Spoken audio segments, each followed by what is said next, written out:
आधुनिक तरीके से हर ज़मीन की मापी होगी। पहले अमीन वगैरह यदि कोई अयोग्य रहा तो वो भी त्रुटिपूर्ण रह जाता था। तो इसीलिए अभी जो आधुनिक मशीन है उस सब से होगा। एक साथ 50 प्लॉटों का माप एकदम एक्यूरेट 100% सही मेजरमेंट करने वाला मशीन सबका इस्तेमाल हो रहा है। कानून ये कहता है कि यदि किसी के भी निजी संपत्ति पर 12 वर्ष तक आप यदि शांतिपूर्ण तरीके से कब्जे में हैं तो टाइटल का आधार आपका बनता है। 30 वर्ष तक यदि आप सरकारी संपत्ति पर शांतिपूर्ण कब्जे से हैं तो भी आपका दावा वहां बन जाता है। मतलब उनकी जमीन नहीं छीनी जाएगी। 30 साल से रह रहे हैं आप, तब उधारी में यदि मेरा नाम अभी आ गया तो भाई आज हो रहा है, मान लीजिए 40 साल बाद सरकार हमको हमारे बच्चे को हटाएगी वहां से, तो हम बताएंगे कि देखिए जब 2024 में सर्वे हुआ था उस टाइम में भूधारी में हमारे पूर्वज का नाम है कि नहीं। जिस तरह से समुद्र मंथन के बाद अमृत निकला था उसी तरीके से सर्वे के कार्य के बाद जो अमृत है उसको खतियान का एक रजिस्टर तैयार होता है। यहाँ गूगल पे जाइए DLRS, हम DLRS, ये DLS बिहार को इसको आप कीजिए, देखिए ये खुल गया। उसका सारा डिटेल में दिया हुआ है कि कब तक है, कहाँ पर कैंप लगा हुआ है। इस साइट पर जाके आप अपलोड भी कर सकते हैं घर बैठे। ऑनलाइन भी सारा चीज इसमें, और उसमें मतलब ब्लॉग जाने की जरूरत एकदम कहीं नहीं जाने। अधिकतर लोग बिहार से बाहर रह रहे हैं। अब 4 भाई है, एक भाई गांव में रह रहा है, 3 भाई बाहर रह रहा है, एक ही भाई सबके हिस्से की जमीन बेच दे रहे हैं। बाद में आके वो विवाद कर रहे हैं कि उनका हिस्सा तो था ही नहीं, कैसे आपने बेच दिया। तो वो सब जमीन के बारे में, या कोई जमीन पे विवाद पहले से, उस विवादित जमीन को भी लोग बेच दे रहे हैं। को पता चल जाए अच्छा मेरा भाई है, इनके नाम से कितना कितना जमीन आया, तो मुझे तो पता है कि सारी जमीन खानदानी है, तो उससे खाता खेसरा प्लॉट का नंबर हमको पता चल जाएगा। हम पता चलेगा कि एक ही आदमी के नाम पे चढ़ गया तो हम आपत्ति दर्ज कर देंगे। और आपत्ति ऑनलाइन भी कर सकते हैं और ऑफलाइन भी कर सकते हैं, एक रिसीविंग भी रख लीजिए। जैसे ही आप आपत्ति दर्ज कर देंगे उसके बाद नियम है और वो मैंडेटरी है कि उस पर वो आपको एक सुनवाई का मौका दिया जाएगा, आपका पक्ष को जानेगा, सुधार करेगा। सुधार करने के बाद भी कुछ एरर, तीसरा आगे मान लीजिए स्पेलिंग में एरर हो गया तो फिर हम आपत्ति देंगे। यानी कि हमको 4 बार आपको अवसर दिया जाएगा जिसमें आप सुधार कर सकते हैं। फ्राइडे और सैटरडे को शाम को 4 बजे से लेके 8 बजे तक इसके संबंध में जो भी बात है, जो नंबर आप चला रहे हैं उस पर आप दीजिए, मैं उनसे बात करके, जो यदि किसी को कोई दुविधा हो, कंफ्यूजन हो तो वो दूर कर सकते हैं। और संडे को पटना हाई कोर्ट में जो मेरा ऑफिस है 118 नंबर चैम्बर, उसमें भी यदि कोई व्यक्तिगत यदि आपको कोई दुविधाजनक हो या कोई कन्फ्यूजन हो तो फिजिकली भी आप मिल सकते हैं। तो एक दिन हमने वो अपना, मुझे लगा कि समाज में कुछ योगदान होना चाहिए, तो ये जो सर्वे का कार्य है उसमें बहुत सारे लोगों का उलझन है, तो उलझन को दूर करने के लिए हमारा जो राय मशवरा और सलाह से यदि किसी को कोई सहूलियत होगी, जो बाहर में करोड़ों लोग जो बिहार के बाहर के लोग हैं उनको यदि कोई दुविधा हो तो वो संपर्क करके हमसे बात करेंगे, हम सारा चीज बता देंगे। आने की और घबराने की जरूरत नहीं है। देखिए, बिहार में जमीन सर्वे शुरू हो चुका है और इस सर्वे को लेकर लोगों के दिमाग में बहुत सारी उलझनें चल रही है। बहुत सारे लोग इस बात से डर रहे हैं कि कहीं उनकी जमीन उनसे छीन तो नहीं जाएंगे, जिसको लेकर बहुत सारी समस्याएं उत्पन्न हो रही है।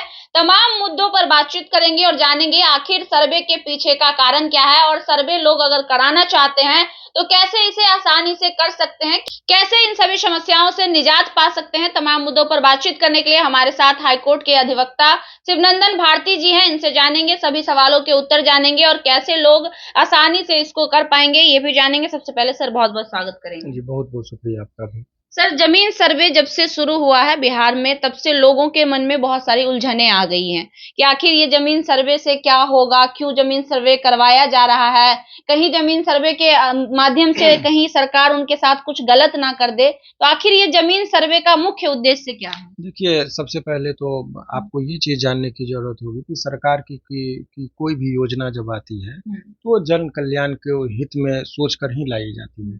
तो ये अज्ञानता बस बहुत लोग जो है सो उलझन पैदा कर भी रहे हैं और उलझे हुए हैं अभी, चूंकि जानकारी नहीं होगी। अब बता दें कि सर्वे का कार्य जो है वो अभी वर्तमान परिस्थिति में कराने की आवश्यकता ये इसलिए हुई क्योंकि सर्वे में आप देखते हैं कि यहाँ पर जो भी जमीन में सबसे ज्यादा विवाद होता था, क्योंकि अधिकतर लोग बिहार से बाहर रह रहे हैं। अब 4 भाई है, एक भाई गांव में रह रहा है, 3 भाई बाहर रह रहा है, एक ही भाई सबके हिस्से की जमीन बेच दे रहे हैं। बाद में आके वो विवाद कर रहे हैं कि उनका हिस्सा तो था ही नहीं, कैसे आपने बेच दिया।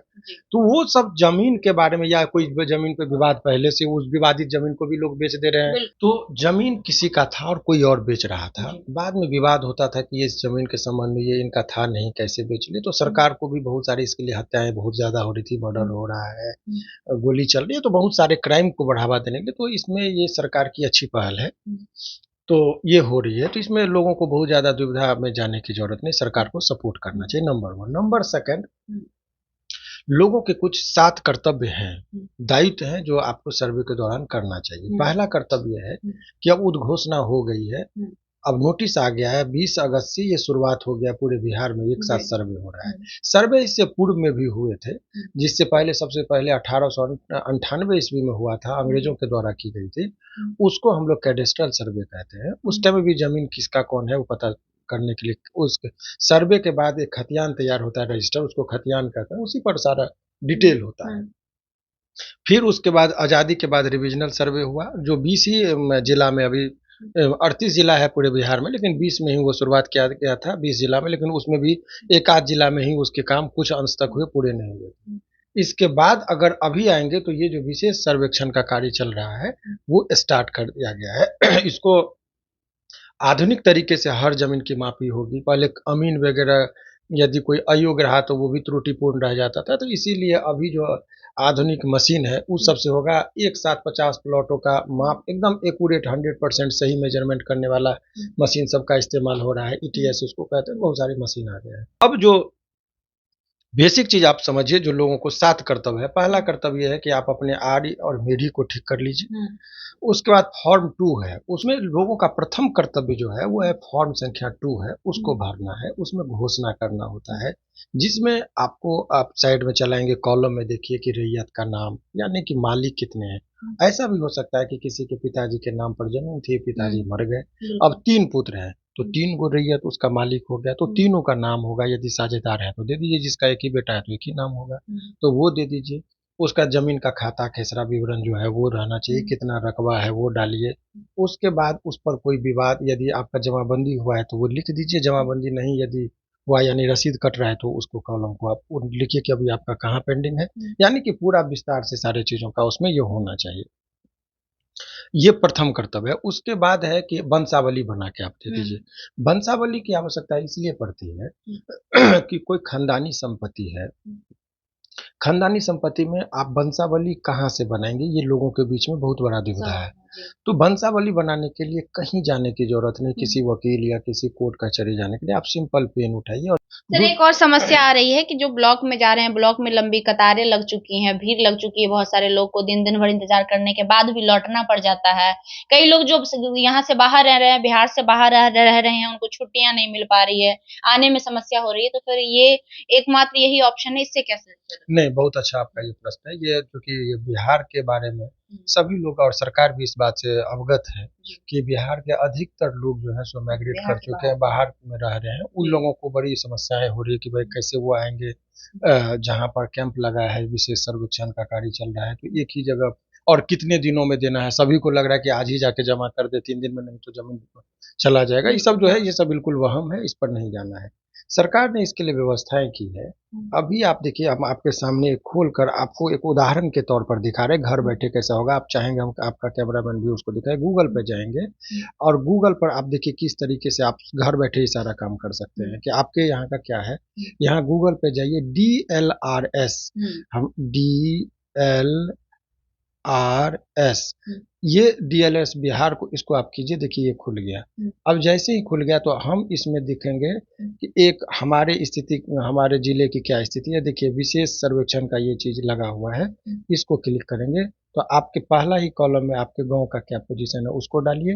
डालने पर आपको जिस जगह का, मान लीजिए मधुबनी जिला का हम खोल रहे हैं, तो मधुबनी का ये यहाँ पर हमने खोला, तो उसमें यहाँ पर आएगा आपको सर्किल माने अंचल, अंचल कौन सा है, तो मान लीजिए पहला है अंद्राठाड़ी, उसका हमने डाल दिया।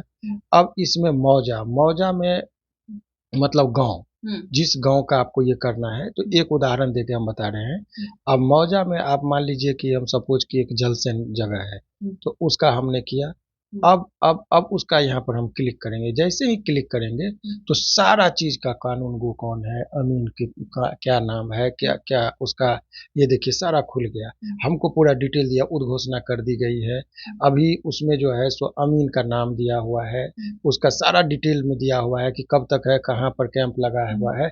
इस साइट पर जाके आप अपलोड भी कर सकते हैं घर बैठे, ऑनलाइन भी सारा चीज इसमें। और उसमें मतलब ब्लॉग जाने की जरूरत एकदम कहीं नहीं जाने, आपको इसमें कहीं जाने की जरूरत नहीं। तो ये जो एक प्रोसेस है उस चीज को लेकर लोगों को मैंने अवगत होना चाहिए, कहीं कोई दिक्कत नहीं है। अब सवाल ये है कि वो जो लोगों के बीच में मन में एक संशय बना हुआ है कि हम यहीं पर छुट्टी हमको मिल नहीं रही है, हम दिल्ली में है और वहां जाके सर्वे का कार्य पूरा हो गया तो और क्या होगा, तो कितने दिनों में। तो देखिए ये लंबी प्रक्रियाएं चलेगी। ये सरकार का टारगेट है 2026 तक इसको प्रकाशन करने का, यानी कि बहुत विधिवत। अभी हम एक स्मार्ट वे है, जैसे मैं एडवोकेट हूँ, मैं जानता हूँ, मैं अभी तक कहीं नहीं गया, मुझे जाने की जरूरत नहीं, सारा मैं ऑनलाइन करूंगा और अभी भी करने की आवश्यकता नहीं। मान लीजिए हम नहीं किए, हमको कोई समय नहीं मिला, हम नहीं जा पाए तो मेरा काम क्या होगा कि पंचायत भवन पर सारा डाटा जब संग्रह हो जाएगा तो मुख्यालय में उसको चिपकाया जाएगा कि किस खाता का किसका नाम से जमीन है, उसको हम ऑनलाइन चेक कर लेंगे। तो हमको पता चल जाए, अच्छा मेरा भाई है, इनके नाम से कितना कितना जमीन आया, तो मुझे तो पता है कि सारी जमीन खानदानी है, तो उससे खाता खेसरा प्लॉट का नंबर हमको पता चल जाएगा। हम पता चलेगा कि एक ही आदमी के नाम पे चढ़ गया तो हम आपत्ति दर्ज कर देंगे। और आपत्ति ऑनलाइन भी कर सकते हैं और ऑफलाइन भी कर सकते हैं, एक रिसीविंग भी रख लीजिए। जैसे ही आप आपत्ति दर्ज कर देंगे उसके बाद नियम है और वो मैंडेटरी है कि उस पर वो आपको एक सुनवाई का मौका दिया जाएगा, आपका पक्ष को जानेगा, सुधार करेगा। सुधार करने के बाद भी कुछ एरर, तीसरा आगे मान लीजिए स्पेलिंग में एरर हो गया तो फिर हम आपत्ति देंगे, यानी कि हमको 4 बार आपको अवसर दिया जाएगा जिसमें आप सुधार कर सकते हैं। और तब फाइनल पब्लिकेशन जब हो जाएगा उसके 90 दिन के बाद तक आपको पावर है, या माने 90 दिन के अंदर में आप सारा चीज को देख लीजिए, तब आपको कोई आपत्ति नहीं होगा। तो बहुत सारा स्टेज है, अभी 1 साल तक चलेगा, इसीलिए बहुत लोगों के मन में जो लग रहा है आज ही कर दे, वो ऐसी कोई बात नहीं है। लेकिन ऑनलाइन आप तत्पर रहना चाहिए। आप बाहर में नहीं, आप गांव आने की आपको आवश्यकता नहीं, ऑनलाइन सारा चीज कर लीजिए।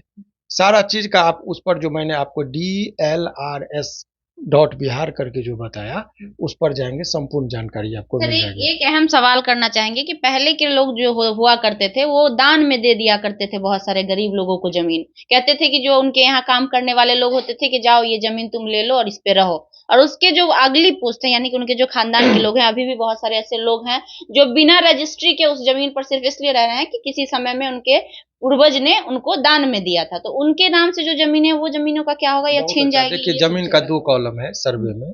एक है भूस्वामी, कि भूस्वामी का मतलब ऑनर, और भूधारी माने जो पोजीशन, भू माने जमीन और धारण करने वाला, 2 कॉलम है। एक है भू मालिक का कॉलम है, तो मालिक आप नहीं है क्योंकि आपका नहीं है टाइटल का कोई भी दस्तावेज। लेकिन भूधारी माने आपका घर है, उसमें आप रह रहे हैं, तो भूधारी वाले कॉलम में आपका नाम आ गया कि भाई ये फलना खाता खेसरा का मालिक तो ये दिखा रहा है, बट ये जो है सो भूधारी ये है, इनका मकान बना हुआ, ये लिखना पड़ेगा। और अब आपको ये तो हो गया सर्वे का कार्य। कानून ये कहता है कि यदि किसी के भी निजी संपत्ति पर 12 वर्ष तक आप यदि शांतिपूर्ण तरीके से कब्जे में हैं तो टाइटल का आधार आपका बनता है। यानी कि दिखा दिया जाएगा कि भाई इससे पहले भी हमारा सर्वे में देख लीजिए हमारे खानदान के लोग रह रहे थे, अभी भी हम रह रहे हैं, 12 वर्ष हो गया, तो कोर्ट में भी जाएगा तो आप जीतेंगे, भूधारी में आपका नाम आएगा। या आपको यदि सरकारी संपत्ति है, कोई रोड सड़क नाला कुछ भी हो, रेलवे की भी जमीन हो, कोई प्रॉब्लम नहीं है, 30 वर्ष तक यदि आप सरकारी संपत्ति पर शांतिपूर्ण कब्जे से हैं तो भी आपका दावा वहां बन जाता है, मतलब उनकी जमीन नहीं छीनी जाएगी। 30 साल से रह रहे हैं आप तब, तो ये सब भूधारी में यदि मेरा नाम अभी आ गया तो भाई आज हो रहा है, मान लीजिए 40 साल बाद सरकार हमको हमारे बच्चों को हटाएगी वहां से, तो हम बताएंगे कि देखिए जब 2024 में सर्वे हुआ था उस टाइम में भूधारी में हमारे पूर्वज का नाम है कि नहीं, although he is not real owner, लेकिन यहाँ पर भूधारी में मेरा नाम है, यानी इससे ये पता चलता है। इसीलिए सब जमीन का विवाद का जब कभी भी निपटारा न्यायालय में होगा तो खतियान का देखा जाएगा। खतियान क्या है, जिस तरह से समुद्र मंथन के बाद अमृत निकला था, उसी तरीके से सर्वे के कार्य के बाद जो अमृत है उसको खतियान का एक रजिस्टर तैयार होता है और उसी से टैली होता है कि इस खतियान में इनका पूर्वज का जमीन था, ये अभी रह रहे हैं, तो इसी से न्यायालय निर्णय पर पहुंचती है। तो ये आप लोगों को जो लग रहा है कि सरकारी जमीन है उसको भूधारी में नाम आएगा। यदि कोई जमीन विवाद में है, मान लीजिए कोर्ट न्यायालय में मामला चल रहा है, तो किसका नाम भरा आएगा, तो उसमें लिखा जाएगा कि ये मामला से संबंधित, ये जमीन खाता खेसारी इससे संबंधित मामला न्यायालय में लंबित है, तो भूधारी में किसी का नाम नहीं आएगा। टाइटल में विवाद है तो अभियुक्त के में नाम आएगा। तो ये तमाम तरह का चीज का जो जिक्र है वो सर्वे में एक एक चीज का कॉलम बना है जिसको व्याख्या करना है। तो सर्वे जो है न तो किसी का अधिकार को क्रिएट करता है और ना ही किसी का अधिकार को समाप्त करता है। वो जो जैसा है उसी पोजीशन में उसको लिख देना है कि भाई 3 भाई हैं संयुक्त रूप से जमीन है, वो लिख देगा 3 भाई 2 भाई क्लेम कर रहे हैं और 1 भाई कह रहे हैं कि हम न्यायालय में है, तो वही चीज लिख देगा। तो ये माने एग्जैक्ट इससे ये फायदा होगा लोगों को कि जमीन जब आप खरीदने जाएंगे तो आपको पता हो जाए चाहिए यहाँ पर 3 भाई बहन का, 3 भाई और 1 बहन है, 4 भाई बहन का जमीन, हम एक ही भाई से हिस्सा लेंगे तो हम फेरा में पड़ेंगे। तो आपको चूंकि सर्वे का खतियान जो रहेगा उसको देख के आप ट्रेस कर लेंगे, तो इससे आप विवाद में, भविष्य में विवाद से बचेंगे। इसीलिए सर्वे आवश्यक चीज है और सर्वे में सभी लोगों को सहयोग करना चाहिए। अब एक बात जो आपका चूंकि बहुत जिम्मेदार चैनल है, तो बहुत सारे लोग अभी इस चीज को, सर्वे को दूर दूर से देख रहे हैं। तो मैं वकील हूँ या पत्रकार हैं, वो बाद में हर आदमी एक भारत का नागरिक है और एक जिम्मेदार नागरिक होने के एक नागरिक के तौर पर भी हमारा कुछ कर्तव्य होता है। तो उस कर्तव्य के वहन में मैं ये कह रहा हूँ, किसी को यदि कोई दुविधा हो तो मात्र 2 ये तय किया है, फ्राइडे और सैटरडे को जो मेरा, चूंकि बाहर में बहुत सारे लोग रह रहे हैं, दुविधाएं हैं, उनको बहुत सारे प्रश्न हैं, तो जो भी आपको दुविधा हो हम कोशिश करेंगे कि आप टेलीफोन पे भी संपर्क करके कर ले, वो हम अपना जो सामाजिक दायित्व है उसके निर्वहन में। तो शाम के 4 बजे से लेकर रात के 8 बजे तक मैं इससे संबंधित जो भी चीजें होगा वो बस 2 दिन हम करेंगे, सैटरडे और फ्राइडे और सैटरडे को शाम को 4 बजे से लेके 8 बजे तक इसके संबंध में जो भी बात है, जो नंबर आप चला रहे हैं उस पर आप दीजिए, मैं उनसे बात करके, जो यदि किसी को कोई दुविधा हो, कंफ्यूजन हो तो वो दूर कर सकते हैं। और संडे को पटना हाई कोर्ट में जो मेरा ऑफिस है 118 नंबर चैम्बर, उसमें भी यदि कोई व्यक्तिगत, यदि आपको कोई दुविधाजनक हो या कोई कन्फ्यूजन हो तो फिजिकली भी आप मिल सकते हैं। तो एक दिन हमने वो अपना, मुझे लगा कि समाज में कुछ योगदान होना चाहिए, तो ये जो सर्वे का कार्य है उसमें बहुत सारे लोगों का उलझन है, तो उलझन को दूर करने के लिए हमारा जो राय मशवरा और सलाह से यदि किसी को कोई सहूलियत होगी, जो बाहर में करोड़ों लोग जो बिहार के बाहर के लोग हैं उनको यदि कोई दुविधा हो तो वो संपर्क करके हमसे बात करेंगे, हम सारा चीज बता देंगे। आने की और घबराने की जरूरत नहीं है, जल्दबाजी करने की जरूरत नहीं है। सावधान रहिए, चौकन्ना रहिए, तत्पर रहिए, बट घबराइए नहीं। आनन फानन में किसी इधर उधर के पदाधिकारी जो कोई पैसा मांगे तो पैसा नहीं देना है। इत्मीनान से, शांति से सहयोग करिए। आपका जमीन कोई 1 इंच इधर उधर कोई छीन नहीं सकता है, क्योंकि यदि कोई आपत्ति होगी तो आप जो है सो दावा और आपत्ति का एक फॉर्म संख्या 7 है, वो भी हम चाहेंगे कि खुशबू जी अपलोड कर दे, तो आप डिस्क्रिप्शन से उसको देख के और वहां से डाउनलोड करके सारे स्टेज पर मैं, और आप लोग का काम ये है कि मैं चैनल के माध्यम से, वो खुशबू जी का जो लाइव लॉन्ग चैनल है इस पर भी हम आके आप लोग को अप टू डेट करते रहेंगे। आप इस चैनल के माध्यम से कब किस स्टेज में क्या हो रहा है, हर स्टेज में हम बताएंगे। जब दावा आपत्ति का स्टेज आएगा, वो जब 10 दिन 15 दिन 20 दिन बाद, तो उसमें भी हम अलग से आपको एक वीडियो बनाकर भेज देंगे, ताकि आपको कहीं भी जाने की जरूरत नहीं है, ना ब्लॉक में। और बहुत लोग इस बीच में रसीद वगैरह कटाने की होड़ में है कि नया अप टू डेट रसीद, ऐसी कोई बात नहीं। यदि इससे 4 साल 5 साल 10 साल पहले का भी रसीद है उसको भी लगा के आप काम कर सकते हैं। अद्यतन रसीद की कोई अति आवश्यकता नहीं है। यदि नहीं हो तो फिलहाल जो रसीद है उसी को लगा के, और वंशावली बनाने के लिए बहुत लोग ब्लॉक, सरपंच और इधर उधर भागते हुए ने, आप हाथ से बनाइए। वंशावली का एक ही सिंपल सा है कि जिसके नाम से जमाबंदी है वहीं से स्टार्ट की। यदि पिताजी के नाम से है तो वहां से स्टार्ट होगा, दादा के नाम से जमाबंदी है तो वहां से स्टार्ट होगा, परदादा के नाम से है तो वहां से स्टार्ट की। जिनके नाम से जमाबंदी है स्टार्टिंग वहीं से होगा, नीचे तक के कॉलम में जहां तक आपका है वहां तक जाइए। इसमें कहीं कोई घबराने की जरूरत नहीं है। सर्वे से लोगों का ना ही कोई अधिकार खत्म होगा। यदि ये कोई बातें करे कि सर्वे आने के बाद लोगों की जमीन खत्म हो जाएगी, हथियार लगी, गवर्नमेंट सीज कर लेंगे, ये कोरी अफवाह है। ऐसा कोई प्रावधान कानून का, जो ये विशेष सर्वेक्षण का ये जो बुक है, इसमें कहीं वो इस तरह का जिक्र नहीं है, इसीलिए अफवाहों से बचे। धन्यवाद। धन्यवाद सर। तो साफ शब्दों में सर ने बताया कि बिहार सरकार का जमीन सर्वे करने के पीछे क्या कुछ उद्देश्य है और सर्वे को लेकर क्या कुछ जो समस्या उत्पन्न होती है उससे समाधान कैसे पाया जाए। एक एक पॉइंट पे हमने प्रयास किया जानने का कि आखिर कैसे उलझन जो है आपके मन में वो खत्म हो सके। आई थिंक कि आपको इस वीडियो से काफी सहायता मिला हो। और यदि आपको तो आप कमेंट बॉक्स में आप अपनी समस्याओं के लिखे, हम लोग एक बार व्यू देखेंगे और जो लगेगा कि कॉमन लोगों का समस्या है तो उस पर भी अलग से वीडियो बनाएंगे। यदि आपको कोई प्रतिक्रिया देना हो तो आप कमेंट बॉक्स में दे सकते हैं। चलिए, तो इससे इससे बेहतर और आपके लिए क्या हो सकता है। साफ शब्दों में वकील साहब कह रहे हैं कि अगर इसके अलावा भी आपके मन में कोई सवाल हो और आप उसका आंसर चाहते हैं तो कमेंट सेक्शन में कमेंट करिए, अपने सवाल को लेकर लिखिए। हम लोग प्रयास करेंगे कि आपके सवाल को पढ़े और पढ़ने के बाद उस सवाल का भी जवाब सर से ले और आप तक पहुंचाने का प्रयास करें, ताकि जो दिक्कतें आ रही हैं जमीन सर्वे को लेकर वो दिक्कत ना आए। बाकी आपको हमारा प्रयास कैसा लगा हमें कमेंट बॉक्स में जरूर दीजिएगा। आप लाइव लोग न्यूज देख रहे थे। मेरा नाम खुशबू रॉय है। बहुत बहुत धन्यवाद।